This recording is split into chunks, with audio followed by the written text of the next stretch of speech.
ok.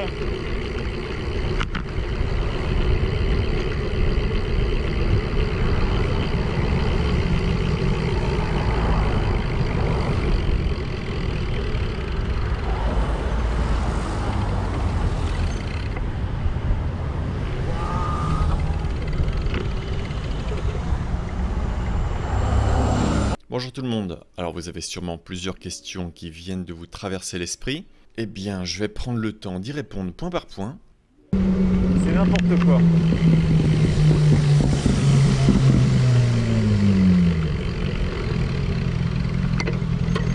Putain, mais c'est super dangereux. Tout commence avec ce tweet, un problème remonté par l'association MDB de Noisy-le-Grand. La configuration de la rue et l'aménagement me rappellent grandement le sujet que j'avais fait sur Gambetta. J'avais d'ailleurs posté en réponse à ce tweet, et en réponse à la question pourquoi avoir été là-bas, eh bien j'ai décidé de réaliser ce sujet car cette situation pourrait se reproduire dans d'autres lieux de France, et il est important de mettre en lumière ce type de problème et cette façon de faire, qui clairement ici est criminelle. Une fois arrivé sur les lieux, j'ai pu rencontrer les membres de l'association MDB. Ah, toute une team. Bonjour. Lionel. Enchanté. Charlotte, du coup. MDB étant l'acronyme de mieux se déplacer à bicyclette, et cette association a pour but de promouvoir le vélo comme moyen de transport efficace, agréable et sécurisé. Après avoir pris un temps pour échanger avec les membres de l'association, j'ai été roulé seul pour constater l'infrastructure et éviter de faire un sujet sur quelque chose qui n'existerait pas ou de déformer la réalité. Puis après les avoir rejoints, nous avons redescendu cet endroit, c'est pour ça qu'on les entend parler derrière moi. Alors pour resituer Noisy-le-Grand, il se trouve ici, la route est située à côté d'un lycée, mais ça j'y reviendrai plus tard. Ce qui s'est passé, c'est que les protections étaient bien présentes, on peut d'ailleurs encore les voir sur Google Maps et sur la vue aérienne. Elles ont été installées en juillet 2020, et malgré les séparateurs, ça n'empêchait pas déjà quelques automobilistes de s'y aventurer sur la piste, et également des deux roues motorisées. Alors qu'est-ce qui s'est passé? D'où vient la source du problème? Eh bien le gros hic ici, c'est que les séparateurs ont été retirés, mais pas le marquage temporaire. Et je tiens à préciser une chose, c'est que le marquage au sol temporaire prévaut toujours sur le marquage qu'il recouvre, malgré le retrait des séparateurs physiques. Cela ne devrait donc pas modifier le comportement des conducteurs. Au vu du code de la route, cette piste est encore donc complètement fonctionnelle.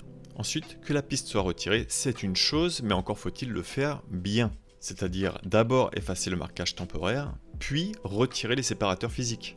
Et pas l'inverse, car ici j'estime l'erreur grave en mettant en danger les usagers qui l'empruntent, car ils sont même encouragés à le faire au vu du marquage en début et fin de l'itinéraire. Et ça revient au même au niveau de l'installation de la piste, on a vu tout le problème que ça pouvait créer sur Gambetta. Alors pourquoi les séparateurs ont été retirés? Tout d'abord un petit point sur la mise en place de cette piste qui a été demandée par le département de la Seine-Saint-Denis, pour proposer plus d'options de mobilité aux Noiséens au vu de la crise sanitaire actuelle. Cela permet également de sécuriser les abords du collège et lycée environnants et d'offrir un itinéraire cyclable protégé et sécurisé en ville. Cette décision est donc prise au niveau du département et non de la mairie de Noisy-le-Grand. Mais dans le MAG de Noisy-le-Grand daté de juin 2021, on peut lire que Richard Testa, conseiller municipal et délégué au transport, a décidé sans concertation avec les Noiséens ni l'aval du département de supprimer cette infrastructure cyclable, car il propose d'améliorer la mobilité des Noiséens, en leur proposant donc de supprimer cette infrastructure car elle créerait des bouchons. La définition de mobilité pour le délégué des transports revient donc à se déplacer, mais uniquement en voiture. J'ai contacté le département par téléphone, mais je n'ai pas réussi pour l'instant à obtenir plus d'informations sur le retrait de cette piste. Il n'y a pas non plus d'informations sur la conservation ou suppression de pistes sur le site du département. Mais je le répète, que cette piste ait été validée ou non par le département, le retrait devrait être fait correctement. Ici, c'est pas le cas. Et pour information, souhaiter améliorer la circulation en élargissant un axe routier, c'est mathématiquement impossible et ça a été montré grâce au Parataux de Bresse, car augmenter la taille d'un axe, c'est augmenter son attrait et donc sa congestion enfin. Car comme avec un entonnoir, il faudra en sortir à un moment ou un autre et ça coincera à ce moment-là. Afin de fluidifier le trafic et un axe en particulier, il faut donc augmenter le nombre d'alternatives pour pouvoir franchir celui-ci. Et ces alternatives en milieu urbain prennent la forme de transport en commun, vélo, piéton.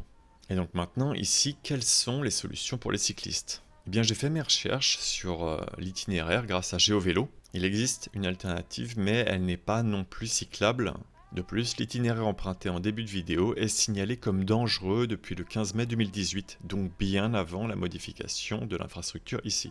Merci Simon pour le signalement. La mise en place de cette infrastructure temporaire répondait donc bien à un problème réel ici. Ensuite, j'ai vérifié également sur Komoot et Google Maps, et à chaque fois, l'itinéraire conseillé est celui que j'ai emprunté. Donc au final, il n'y a pas vraiment d'option pour pouvoir éviter cet axe, et encore une fois, il est entouré d'établissements scolaires. Je ne souhaite pas encore plus dramatiser la situation, mais au vu des établissements scolaires, il était bon effectivement d'installer cette infrastructure sécurisante ici. Car le vélo est quand même un moyen de déplacement adapté aux collégiens et lycéens. Car oui, ils n'ont pas encore le permis. On peut également voir au niveau des transports en commun qu'il n'y a pas de réelle connexion, notamment entre ici et là, et qu'actuellement les cyclistes passant par ici préfèrent descendre du vélo pour franchir cet axe au niveau du trottoir, car pour l'instant la montée est trop dangereuse au vu du différentiel de vitesse et la descente beaucoup trop oppressante au vu du séparateur physique qui oblige les cyclistes et véhicules motorisés à se suivre. Alors maintenant, au niveau de l'infrastructure elle-même, est-ce que c'était une bonne idée de créer une piste à double sens cyclable ici? Eh bien, après avoir analysé le terrain, dans l'idée, oui. Même si, effectivement, dans un milieu urbain, mettre en place une piste à double sens cyclable peut créer des incompréhensions et des dangers, notamment au carrefour, s'ils sont mal aménagés. Et il faut également garantir une très bonne continuité cyclable en début et fin de piste, sinon son intérêt est très limité. Ce qui n'est malheureusement pas le cas ici dès sa création, car comme on peut le voir, ça se termine comme ça en bas, et en haut, le rond-point a été supprimé, obligeant donc de traverser la circulation de cette manière, ce qui est vraiment pas idéal ici au vu des voitures qui arrivent en contresens, et l'impossibilité d'activer le feu piéton, parce que c'est un feu à pression, si on n'appuie pas dessus, il ne passe jamais au rouge. Le fait de choisir cet emplacement est également bon car il évite aux collégiens et lycéens d'avoir à traverser la chaussée. On voit qu'il est placé du bon côté au niveau des établissements. Il ne pénalise pas non plus les transports en commun car comme on a pu le voir, il n'y a pas de ligne qui circule ici. Uniquement des bus en haut-le-pied, c'est-à-dire qui ne sont pas en service commercial et qui rentrent en dépôt. On peut d'ailleurs voir la mention ne transporte pas de voyageurs sur le bus.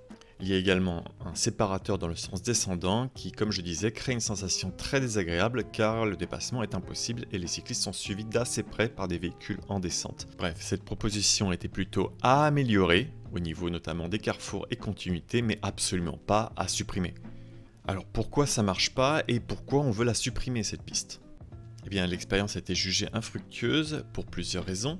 Tout d'abord, il n'y a pas de mesures qui ont été faites avant et après la mise en place de cette piste temporaire, permettant ainsi de voir l'évolution du nombre de cyclistes, car quand on regarde une piste cyclable, on la voit souvent vide, mais quand on l'analyse objectivement avec des chiffres, on peut voir combien de cyclistes sont réellement passés par là. Je vous renvoie d'ailleurs vers la vidéo Où sont les cyclistes, où j'expliquais ce phénomène entre une observation et une analyse. Car le fait de conclure qu'il n'y a jamais aucun cycliste qui emprunte une piste cyclable parce qu'on n'en a pas vu à un moment T, cela reviendrait à dire qu'il n'y a aucun poisson dans la mer parce qu'on y a prélevé un seau d'eau et qu'il n'y avait pas de poisson à l'intérieur. Ensuite, il y a le fait que l'infrastructure n'a que 6 mois et que c'est un intervalle de temps trop court pour pouvoir tester l'évolution du comportement des usagers. De plus, les séparateurs physiques viennent d'être retirés au moment du pic d'usage saisonnier, au niveau des mois de juin et juillet. Ensuite, la continuité cyclable n'est pas très bonne, étant donné que ça se termine un petit peu au milieu des voitures, et pareil pour le rond-point, et que le réseau cyclable en lui-même dans cette ville est quasiment inexistant, comme on peut le voir sur Google Maps. Au niveau des tracés verts, eh bien, il n'y en a pas beaucoup. Et enfin, demander à ses administrés utilisant la voiture de juger l'utilité des pistes cyclables ne permet pas non plus d'améliorer la mobilité en ville. Car on tombe sur un autre paradoxe, plus la voiture est privilégiée comme moyen de transport, et plus il y aura de personnes qui l'utiliseront en créant ainsi plus de congestion et demandant d'agrandir de l'espace qui n'est pas extensible. Les habitants ne voient donc pas encore le vélo comme une solution, car les axes cyclables dans cette ville sont inexistants et la place de la voiture omniprésente. Je vous laisse voir le sujet d'Épinay-sur-Orge qui explique pourquoi la voiture sera toujours préférée au vélo dans ce type de ville et les différentes solutions pour sortir petit à petit de ce cercle vicieux. En conclusion, c'est une illusion de croire que c'est les citoyens qui ont la possibilité de choisir leur moyen de transport dans la ville, c'est bien la ville qui le choisit pour ses habitants. Et c'est donc à elle que revient la responsabilité de proposer le plus d'alternatives possibles comme moyen de transport. En attendant, j'espère que ce problème sera réglé au plus vite, car chaque jour ce sont de nouveaux cyclistes qui sont mis en danger ici. Et si vous rencontrez des problèmes de ce type, n'hésitez pas à les partager pour pouvoir mettre de la lumière dessus, car malheureusement, un problème sans visibilité, c'est un problème qui n'existe pas. Mais avant, elle s'arrêtait où la piste? Alors il est possible que la situation évolue, donc n'hésitez pas à me suivre sur le réseau que vous retrouverez en description de la vidéo, et à vous abonner car je vous tiendrai informé également sur l'onglet communauté s'il y a du nouveau. Je tiens à remercier les différents membres de MDB qui m'ont accompagné lors de cet après-midi pour le tournage, Charlotte, Hugues et Nathanaël, et vous pouvez également me contacter sur les différents réseaux pour me faire remonter des choses comme celle-ci, afin qu'elles puissent être analysées et mises en lumière. Et je souhaite également remercier ceux qui me soutiennent sur Tipeee. C'est grâce à vous que j'ai pu prendre ce temps pour aller investiguer sur place, réaliser ce sujet, et c'est aussi ça que vous soutenez. Merci à vous. Je vous dis donc à bientôt pour de prochaines vidéos, et bonne route!